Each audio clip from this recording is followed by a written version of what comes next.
Халахын шоронгийн хаан Нямлхаваг тодрон гарч ирэхээс өмнө 1980 оны дундуур Том цогоо гэж атман байсан гэдэг. 1960 онд Төв аймгийн Баян сумд төрсэн хулган жилдээ тэрээр багын өсөлт сайтай цовоос сэргэлэн хүүхэд байсан аж. Игэлжирийн хүүхдүүдийн адилаар дээшээж гаралгүй доошооч оролгүй өсөн боожиж алтан дунд ийдсэн болж явсаар эргийн цэнд үрж хайр дурлалтайгаа уулзсан түүхтэй. Гэтэл цогоо цаанаал шазран хүүхэд байсан гэж Төв аймгийн хүнд гарууд магтана.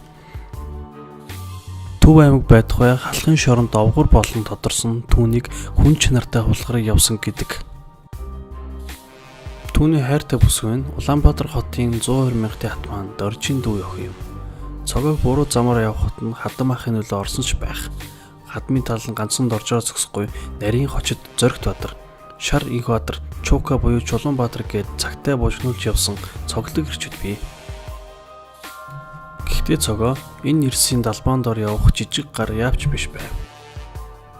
Нэг хэсэг халахын шоронгийн хаан гэгдэж явсан цогоо Бирлэг, Ялбаг гэх аимшиг шоронгуудыг босхыг эдээж явсаар 1982 онд Зүүн Харагийн Хорх ангийг чанга дэглэмтэй шорон болоод удаагүй байхад нь тэнд заларчсан аж.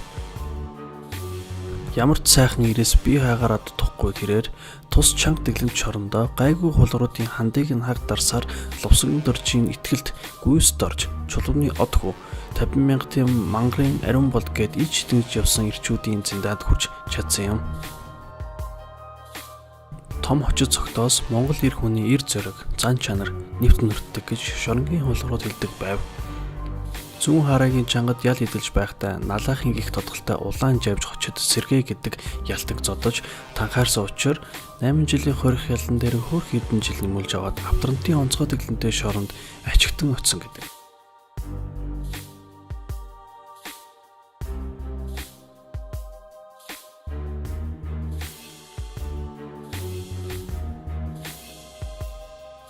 Том цогоо шоронд ял идэх хугацаанд халахын шоронгийн хүнд гаруудтай арсалтаж оргилдод хүрч чаджээ. Цогоо шоронд ялтан бүхнээс тасарч тусгай эрх идэх өшнөө боломж байсан ч ингэж далдгансаггүй. Харин ялтан бүхэнтэй нийт дундаа байж чадсан ч хинч нам балдаж алей хулгарын дүр тоглоогүй зөөхөн хідэн ирсэн нэг нь явснаар онцлог байжээ. Цогоо бол бидний сайн мэдих юндэн өө шиг сайхан залуу, хамар, нүүр, нүд хөмсг гээд өөлөх аргагүй тансаг амтан. Иймдээ шоронгийн аал багч хүүхнүүдийн анхаарлын төвд явсан гэдэг. Түүнтэй арсалдах хэсэг хулгууд хор найруулж матах хөвдөл их байсны нэг нь цогоог шоронгийн аал багч бүсгүйтэй хувийн харьцаа тогтоосон мөн түүнтэй боломж гарвал бэлгийн ажил хийдэг гэсэн гөрөөний үгээр идлэг үлдэж буй ялнаас нь 3 жилийн ялыг гянданд идэлүүлэхээр болсон аж. Гэвч дарвч дардаа гихчээр цогоо авдрантын аимшигт гянданд онцгой шоронд байсан шигээ тасархай чигээрээ идлэх ёстой ялаа хамрын хайнаад хөрөхгүйгээр идлээд гарсан юм. Цогоо гянданд таршилж байсан хоригдлууд дунд гав онцоор тасархай гутал хийж гангарч байгаад гарлаа.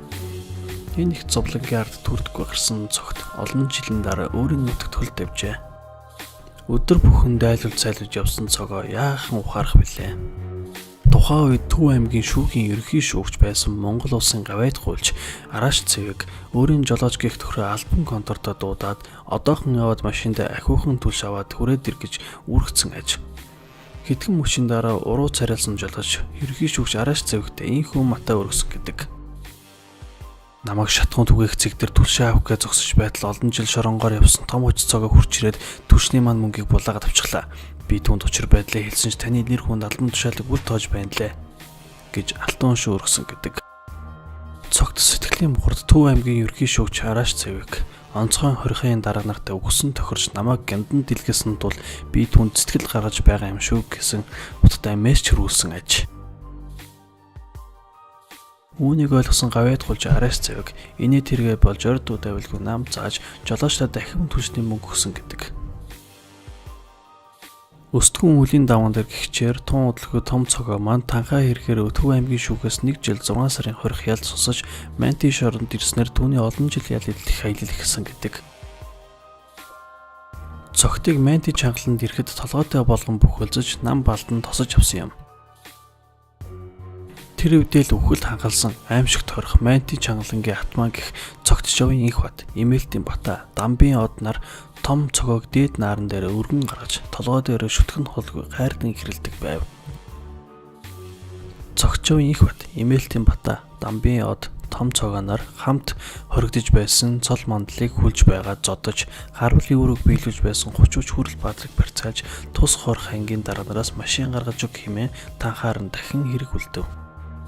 Төв аймгийн Баян сумын нутагт үлдсэн гэдэг утгаараа өстгөн үлийн даваан дээр гихчээр нөгөө арааш цэвэгтэд нүүр тулсан аж. Цогоог хорихын дотоод дүрмийг зөрчсөн. Төрийн албаагч барьцаалсан.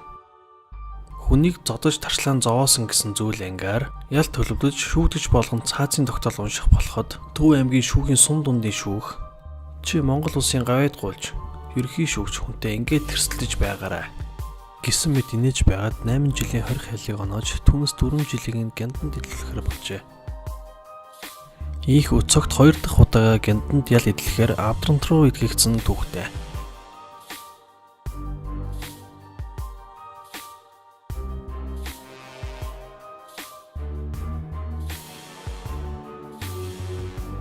Динж гойсон гэртээ ирлээ гэж хөр цохлох нь цаашаа юм. Гэхдээ цогтын хөвд гянданд ял идэх гэдэг бол нэг их тулгамцсан асуудал биш байлаа. Төв аймгийн ерхий шүүгч Араас цэвгийн занаанд ороогүй бол Мантийн чангаланд үлдэх боломж үлхэн байсан тэрээр шоронд орсон хүн сэжиглэн альтердаг гянданд сайд чиг зантайх эр зөрөгтэй явсан сайхан үе түнд бий.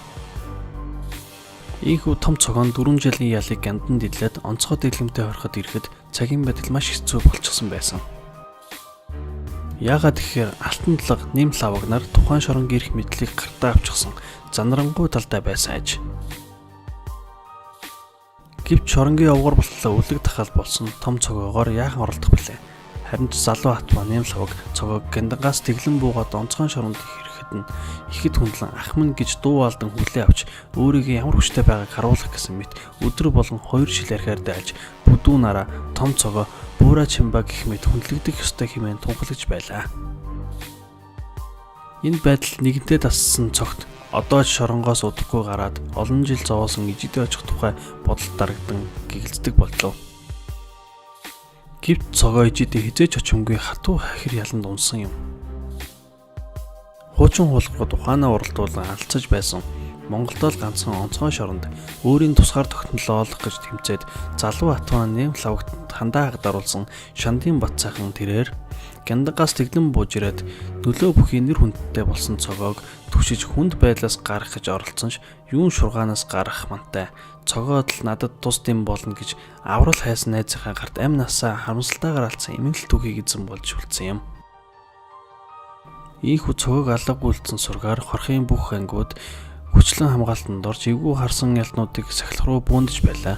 Харин халахын шоронгийн хаан болохыг мөрөөдөгч нэм лаваг инээж байсан ч байж болох юм. Яагаад гэвэл гол өсөлтөгч болох ориг овгор бүдүүн нар мандах нохоо аравчхын гарт 9 удаа автуулж өгсөн бол яг энэ өчөд цогоо амьд үлдэхэд бэрх болоод байгааг олж харсан явдал юм. Цогоо маань нөгөө л нэг өөр их төрлөх нутаг Төв аймгийнхаа мөрдөнд хоригдохоор ирлээ. Сайн явах санаах гэдгийг ойлгоогүй том цогоогийн балмад ариншин түүнийг хаашаа хөтлөв гэдгийг арх амсах туртай залуустай хэлэх гэж хичээс нэгэн болгоо нь үз.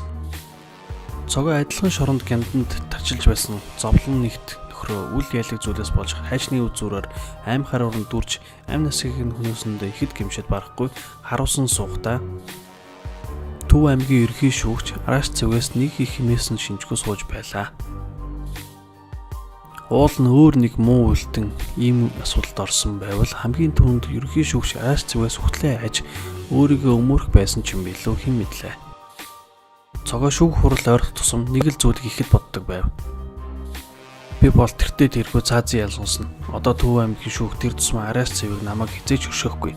Нэг нь нийгмийн хор шаарыг хорвоогоос дээр цэвэрлэж байна гэж хэлээд л гүцээ буудаа алах ял оноох нь гарцаагүй. Тэгээд шүүгч Араас цэвэг надад ясны ус хонжонтой химэн боддог байлаа. Харин тэрээр хайр дижиг амьд цэрв инх тух байхад нь голыг нь харлуулж төрийн суманд сийжүүлэн өгөх гэжтэй химэн шаналж байжээ.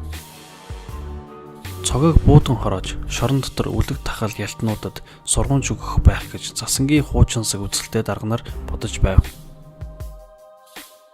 Тэгээж цогоод Төв аймгийн ерөнхий шүүгч Араас Завиг муу болохоор түүнд эрүүгийн хуулийн 24 дугаар зүйлийг журмлаад онц аюултай гэмт хэрэгтэн гэж үзээд цаазын ял оноох нь гарцаагүй хэмээн таамаглагч байлаа. Яагаад вэ гэхээр цогт бол шоронд нөлөө бүхий ялтнуудын толгой байсан учраас ийхүү сонирхож буун тэр. Гэтэл байдал шаардлага өөрөөр эргэж Монгол улсын гавьяа туулж Араас Завиг насаараа шоронгоор явсан том цогоод 25 жилийн хорих хал оноож 5 жилийг гянданд илүүлэхээр тогтоол үлдсэн юм. Энэхүү ерөнхий шүүгч Араас Завиг цогтыг биш түүний үйлцэн хэргийг харсан учраас амь насыг нь хэвээр үлдээсэн хэрэг. Гавьяа туулж Араас Завиг алуурчин өмгөөлж хамгаалаагүй нь ойлгомжтой. Харин шорон гэмтэнг араатан шиг болгож хайрыг нь дуустал архигшуулдаг юм байна гэдгийг олж харсан байж. Энэхүү гайхалтай шүүгч Майнд, Авдрант, Мөнгөн морд зэрэг хорих ангиудад ял эдэлж байсан олон ялтанд эдлэх ёстой ялнаас нь өмнө эрх чөлөөг хайрлан алдаагаа ухаарч сайн сайхан амьдрахад нь урам өгсөн буянтай хүн юм. Энэхүү зөв сэтгэлтэй шүүгчийн ач буйнаар амьд үлдэж чадсан халахын шоронгийн овгор том цогоо амгалан дахь чирэн дэглэндээ хориход ял эдэлж байна. Ардчилсан төр гимээ цайдал хоригдсон энэ нэрийг суллаж битгэрсэн нэгэн ижиг баялуулах юм бол олон хүний самсай шахрах нь мэдээж. Цогоо гянданд ял эдэлж байхдаа ойролцоо өрөөндөө хоригдж байсан эгчдүү хоёрын алтан хүүхнүүдтэй амргийн холбоо тогтоож түүнтэйгээ шөндөө уулзан жаргаж байсан гэж бодохоор хэр жаатаар байсан тодорхой байгаа үсттэй залуусаа. Хэр баргийн аав их үү? Төрийн гянданд хүүхэн үргэлжлээд унтахгүй байх. Амьд явхад алтан ягнаас ус ууна гэдэг үг үнэн байх. Аманд орохдоо аршаа мэд, амнаас гарахдаа арслан бар мэд. Уур уцаар хизээж сайн зүйл төрөхгүй.